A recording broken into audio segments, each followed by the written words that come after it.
The Sigma 8-16mm f4.5 5.6 DC HSM is an extreme wide-angle zoom lens made for the APS-C format, near exclusive on the market for its rectilinear images.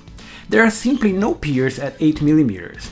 With about 122 degrees of view, it's a portable alternative to Sigma's also exclusive at the time 12-24mm full-frame DG2, but here cheaper, smaller, but with a near same results.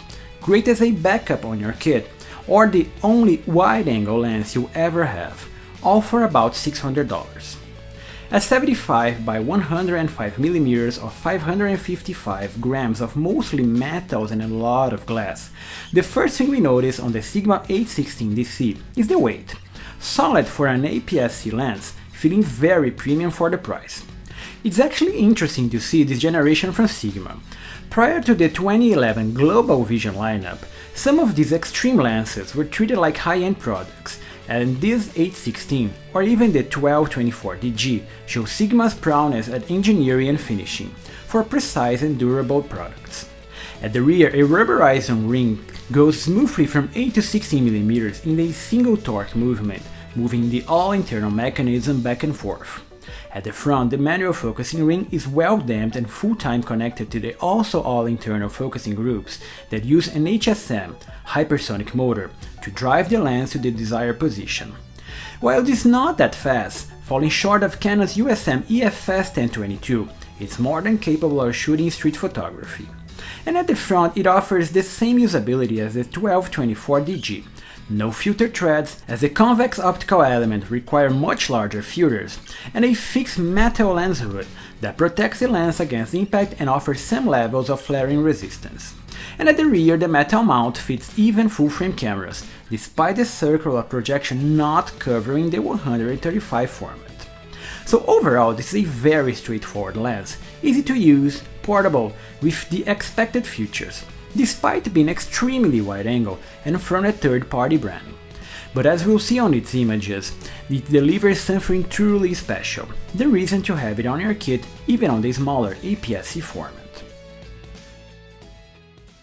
With an extreme 15 elements in 11 groups optical formula, sporting amazing 4 fluorite pieces and 1 super low dispersion and 1 aspherical, paired to Sigma's super multi-layer coating, what the 8-16 DC delivers optically is great.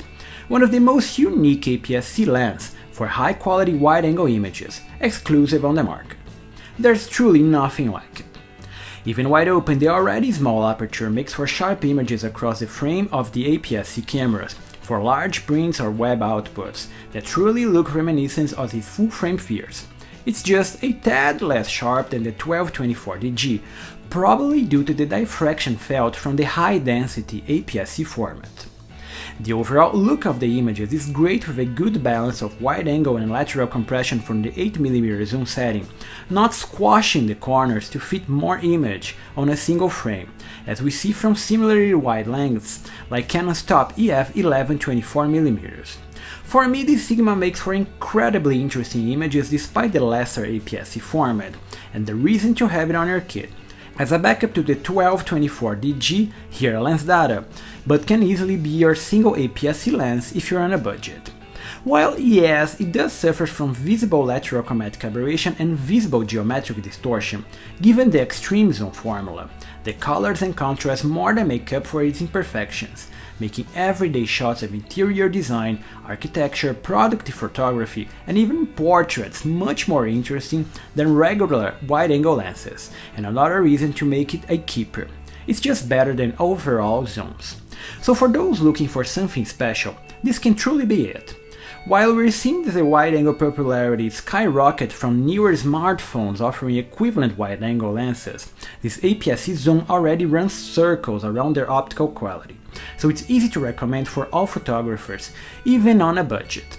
I have the 12-24DG that I use with the 50 megapixels EOS 5DS, but at times I just take this 8-16 DC with the portable EOS SL2 for the same results in a much easier to use package.